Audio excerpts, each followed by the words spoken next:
चलिए अब बढ़ते हैं। नेक्स्ट आपका जो टॉपिक है वो है क्लिनिकल एंड थर्मोमीटर का डिफरेंस। चलिए let us understand now what is the difference between clinical thermometer and laboratory thermometer। अब आपको ये बात तो पता चल गई है कि क्लिनिकल थर्मोमीटर है क्या और लेबोरेटरी थर्मोमीटर है क्या। चलिए इनका जानते हैं हम कि इनके अंदर डिफरेंस क्या चीज़ है। ठीक है, तो क्लिनिकल थर्मोमीटर जो आपका है, इसकी जब अब मैं रेंज की बात करूं कि कितना टेम्परेचर आपका नापता है, तो इसकी रेंज रहती है 35 degree Celsius to 42 degree Celsius. ठीक है, आपका फर्स्ट डिफरेंस जब भी आप बोलोगे तो क्लिनिकल थर्मोमीटर का फर्स्ट डिफरेंस रहेगा 35 degree Celsius to 42 degree Celsius इसकी रेंज है। वहीं अगर हम बात करते हैं लेबोरेटरी थर्मोमीटर की, तो इसकी रेंज जो है वो थोड़ी चेंज होती है because it has to measure the temperature of liquids in the laboratory. So the range of these type of thermometers are -10 degree Celsius to 110 degree Celsius. ठीक है, इतनी रेंज होती है इनकी नापने की। अब आप बोलेंगे डिग्री सेल्सियस है क्या? डिग्री सेल्सियस क्या है? डिग्री सेल्सियस ये क्या मैं बात कर रही हूँ? तो डिग्री सेल्सियस क्या है? ये एक आपकी यूनिट है जिसके थ्रू आप क्या करते हैं, टेम्परेचर को नापते हैं। जैसे कि आपकी बहुत सारी यूनिट्स है। जब मैं बोलती हूँ आपको, आपने डिस्टेंस को नापना है, किसी डिस्टेंस को जब आप नापते हो तब आप बोलते हो कि हम किलोमीटर्स के थ्रू नापते हैं या हम मीटर के थ्रू नापते हैं डिस्टेंस। सपोज़ अगर मैं किसी लिक्विड की बात करूं, लिक्विड को जब आप नापते हो, मेजर करते हो, तो आप लीटर्स का यूज़ करते हो या मिलीलीटर्स का यूज़ करते हो। यही सही बात है।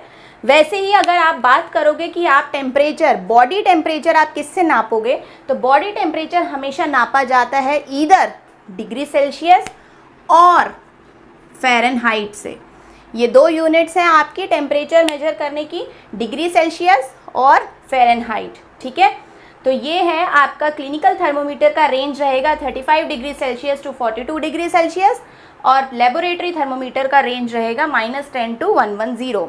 एक और डिफरेंस अगर हमारा हम देखते हैं तो वो ये है कि जो क्लिनिकल थर्मोमीटर है, they are used by doctors. ये डॉक्टर्स यूज़ करते हैं टू मेजर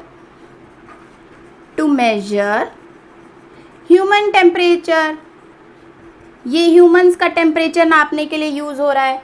और वहीं अगर हम बात करते हैं लेबोरेटरी थर्मोमीटर की, तो ये होता है टेम्परेचर नापने के लिए लैब्स में यूज़ होता है टू मेजर लिक्विड्स का टेम्परेचर। जब आप नापोगे कि कितना गर्म लिक्विड चाहिए आपको किसी एक्सपेरिमेंट करने के लिए या कितना ठंडा लिक्विड चाहिए, तो वो आप नापोगे किसके थ्रू? लेबोरेटरी थर्मोमीटर के थ्रू। ओके, तो ये था आपका डिफरेंस। अब इसके बाद हम चलते हैं इनकी प्रिकॉशंस के ऊपर कि जब आपको क्लिनिकल थर्मोमीटर यूज़ करना है तब कौन सी प्रिकॉशंस हैं which you have to follow, and जब आपको लेबोरेटरी थर्मोमीटर यूज़ करना है तो आपको कौन सी प्रिकॉशंस फॉलो करनी है। ओके, सो क्लिनिकल थर्मोमीटर की अगर हम बात करें तो क्लिनिकल थर्मोमीटर की जो प्रिकॉशन है वो सबसे पहली प्रिकॉशन ये होती है, we should not hold this type of thermometers with its bulb. देखिए ये भी कुछ इसी तरीके का दिखता है, अगर आपने देखा होगा, ये इसका बल्ब साइड होती है। ओके, ये बल्ब से आपने इसको टच नहीं करना है बिकॉज जब भी आप इसके बल्ब से इसको टच करेंगे ये आपकी बॉडी का टेम्परेचर आपको दिखा देगा जिस भी पॉइंट से आप इसको टच करोगे। ओके, तो ये आपको बल्ब से टच नहीं करना है। दूसरी बात, ये हमेशा जब भी आप यूज़ करेंगे, यूज़ करने के बाद, before use and after use, it should be wash with the water, clean water. पानी से ये धुलना चाहिए और you can use any type of antiseptic solution, alcohol type solution you can use, इसको धोना है। ठीक है, जब भी आप किसी भी बॉडी का टेम्परेचर इसके थ्रू नापेंगे, आपकी बॉडी के साथ ये जो थर्मोमीटर है ये टच होना चाहिए प्रॉपर तरीके से। अगर ये टच नहीं होगा तो ये आपको टेम्परेचर मेजर करके नहीं दिखाएगा। वहीं अगर हम बात करते हैं लेबोरेटरी थर्मोमीटर की, तो सपोज़ अगर आपके पास कोई कंटेनर है, लैब्स में आप यूज़ करते हो, ये बीकर होता है, आप सबको पता है, आई गेस आप सबने देखा ही होगा बीकर आपके लैब्स में जाकर। तो लैब में जब आप ये टेम्परेचर इसके थ्रू नापते हो तो आपने ये जो थर्मोमीटर है, ये थर्मोमीटर आपने किसी भी वॉल के साथ, बीकर की वॉल के साथ आपने टच नहीं करना है, क्योंकि ये उस बीकर का टेम्परेचर आपको दिखाना शुरू कर देगा जो वॉल का टेम्परेचर है। इसलिए आप इसको किसी भी वॉल के साथ टच नहीं करेंगे और आप सिर्फ लिक्विड का टेम्परेचर मेजर करेंगे। ओके, क्लिनिकल थर्मोमीटर सबने अगर देखा होगा तो आपने देखा होगा इसके अंदर एक इस टाइप का एक स्ट्रक्चर प्रेजेंट होता है विच इज़ कॉल्ड किंक। इसको हम बोलते हैं किंक। किंक, अब किंक का यूज़ क्या है, ये आपका बहुत वेरी इंपॉर्टेंट है। ये वाला आपका जो टर्म है ये वेरी इंपॉर्टेंट टर्म है। ये एग्ज़ाम के पॉइंट ऑफ व्यू से एग्ज़ाम में ज़रूर पूछा जाता है, what is the use, what is the role of kink inside the clinical thermometer. तो उसके लिए आप आंसर बोलेंगे इट प्रिवेंट्स मर्करी। ये यहाँ पर ये मर्करी होता है, इसके अंदर मर्करी प्रेजेंट होता है। ये मर्करी को होल्ड करके रखता है जब आप किसी बॉडी का टेम्परेचर नापते हो। It prevents mercury from falling down. ये मर्करी को ऊपर नीचे होने से रोकता है। आपने किसी एक बॉडी का टेम्परेचर नापा, नापने के बाद जब तक आप उसको देखकर वॉश नहीं कर लेते, ये मर्करी जो है अपनी जगह से नहीं हिलता, only because of the kink.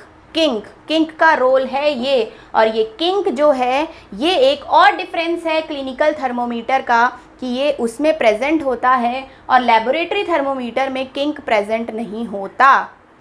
I hope ये क्लियर हो गया है आप सबको। चलिए, एक लास्ट जो इसके अंदर पॉइंट है वो ये है थर्मोमीटर से related, what is the normal human body temperature. आपने सब ने बच्चों से, मैंने कई बार ये क्वेश्चंस किए हैं, स्कूल में भी मैं बच्चों से क्वेश्चंस करती हूँ कि आपकी बॉडी का नॉर्मल टेम्परेचर क्या है, what is the normal body temperature.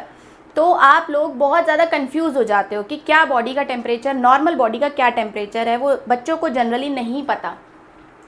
तो उसके लिए आप सब नोट कर लीजिए 37 डिग्री सेल्सियस। अगर मैं सेल्सियस स्केल की बात करती हूँ तो वो सेल्सियस में 37 डिग्री है, और अगर मैं फ़ारेनहाइट की बात करती हूँ तो वो 98.4 डिग्री फ़ारेनहाइट है। ओके, 98.4 डिग्री फ़ारेनहाइट है। लेकिन जब ये आपकी कोविड जो आपका पैंडेमिक आया था उसमें क्या हुआ, इसमें थोड़े से चेंजेस हुए और डॉक्टर्स ने इसको 98.4 डिग्री से बढ़ाकर 99 डिग्री फ़ारेनहाइट बोल दिया कि आपका नॉर्मल बॉडी टेम्परेचर इतना रह सकता है। तो अगर हम पेपर में अगर आपके आता है तो हम इतनी बीच की ये दोनों आंसर्स लिख सकते हैं, 98.4 डिग्री और 99 डिग्री, ये भी आप लिख सकते हो अगर पूछा गया आपको टेम्परेचर इन फ़ारेनहाइट। अगर सपोज़ आपसे पूछा गया टेम्परेचर इन सेल्सियस तो आप वो 37 डिग्री सेल्सियस ही बताएंगे। So that's all. ये आपका थर्मोमीटर से रिलेटेड टॉपिक जो है वो कंप्लीट होता है। चलिए, सो ये जो डिफरेंस था related to clinical thermometer and laboratory thermometer, ये इतना ही है।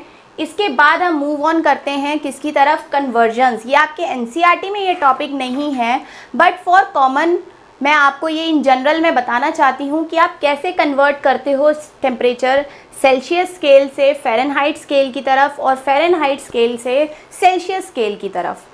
ओके, चलिए, after knowing the thermometers, different types of thermometers mentioned in your NCERT, let us understand the conversions degree Celsius to Fahrenheit and Fahrenheit to degree Celsius. कैसे हम convert करते हैं ये मैंने आपको बताया था। It is a unit to measure your temperature. तो जब आपको सेल्सियस, डिग्री सेल्सियस से फ़ारेनहाइट में टेम्परेचर चेंज करना है तो जो आपका फॉर्मूला रहता है वो रहता है 9/5 into degree Celsius plus 32। This is your formula. Okay, let's take an example. Suppose अगर मैं बोलूँ convert 10 degree Celsius to Fahrenheit. Okay, तो आप इसमें क्या करेंगे, now we start putting the values. Fahrenheit is equals to 9/5 into degree Celsius plus 32, that means 9/5 into degree Celsius कितना given है आपके पास, 10 degree Celsius plus 32। Okay, cut 5 1 5, 5 2 10, remaining digits are 9 2 18, 18 plus 32 कितना हो गया, 50 डिग्री फ़ारेनहाइट। ये आपका temperature आ गया। 10 डिग्री सेल्सियस अगर मैंने बोला कि आपको कन्वर्ट करना है फ़ारेनहाइट में, तो वो आपने इस फॉर्मूला में वैल्यूज़ पुट करी और वो इतना फ़ारेनहाइट में कन्वर्ट हो गया। Okay, so let's move on to the conversion of Fahrenheit to degree Celsius. तो इसके लिए आपका जो है फॉर्मूला रहेगा 5/9 in brackets Fahrenheit -32. This is your formula. Let's take an example of this. Convert 95 degree Fahrenheit to 2 degree Celsius. Okay, इसमें आप convert करेंगे तो पुट करते हैं वैल्यूज़. 5/9 इन ब्रैकेट्स फ़ारेनहाइट आपको कितना गिवन है 95 डिग्रीज -32. ओके, चलिए अब उसको हम आगे चलते हैं. 5/9 95 -32 आता है 63. ओके, चलिए उसके बाद हम इसको कट करेंगे. 9 1 9, 7 9 63. रिमेनिंग डिजिट्स आपकी क्या रही 5 × 7, 7 5 35. 35 degree Celsius is your answer. So I hope ये दोनों ही कॉन्सेप्ट्स आपके क्लियर हो गए. जब डिग्री सेल्सियस को आप फ़ारेनहाइट में कन्वर्ट करेंगे तो जो आपका फॉर्मूला रहेगा वो फॉर्मूला है आपका 9/5 multiply degree Celsius in brackets +32. अगर आपको फ़ारेनहाइट से सेल्सियस में टेम्परेचर चेंज करना है तो आपका जो फॉर्मूला रहेगा वो है 5/9 in brackets F-32. I hope this all part is clear to all. Okay students, so I hope ये जितना भी पार्ट मैंने कवर किया आपके चैप्टर का हीट का वो आपको क्लियर हो गया है. नेक्स्ट आपका जो रिमेनिंग पार्ट है वो है आपका transfer of heat. Transfer of heat which we will cover in the next section. Okay, आप ये सारा चैप्टर जो है NCERT गो थ्रू करिए. आपका चैप्टर आपका वहाँ से रीड करिए. जो भी आपकी क्वेरीज़ हैं, जो मेरा डिस्क्रिप्शन बॉक्स रहेगा उसमें आप अपनी क्वेरीज़ में के लिए मुझसे कांटेक्ट कर सकते हैं. Also you can message me. Okay, तो आप मैसेज भी कर सकते हैं. आप डिस्क्रिप्शन बॉक्स के थ्रू मेरा कॉन्टैक्ट नंबर रहेगा और वहाँ पर जो भी डिटेल्स रहेंगी वहाँ के थ्रू आप मुझसे कांटेक्ट कर सकते हैं. नेक्स्ट वीडियो में हम ये वाला जो आपका पार्ट है इस चैप्टर का वो कंटिन्यू करेंगे, ट्रांसफ़र ऑफ हीट. ओके, अगर आपको मेरी वीडियोस अच्छी लगी, पसंद आई और आपको ये कॉन्सेप्ट समझ में आए तो आप मेरी वीडियोस को लाइक करें, सब्सक्राइब करें मेरे चैनल को और शेयर करें ज़्यादा से ज़्यादा. ऑल्सो बेल आइकन को ज़रूर दबा के रखें ताकि जो मैं नेक्स्ट वीडियो जब भी डालूँ तो वो आप तक अपडेट पहुँच जाए. Okay, till then bye bye.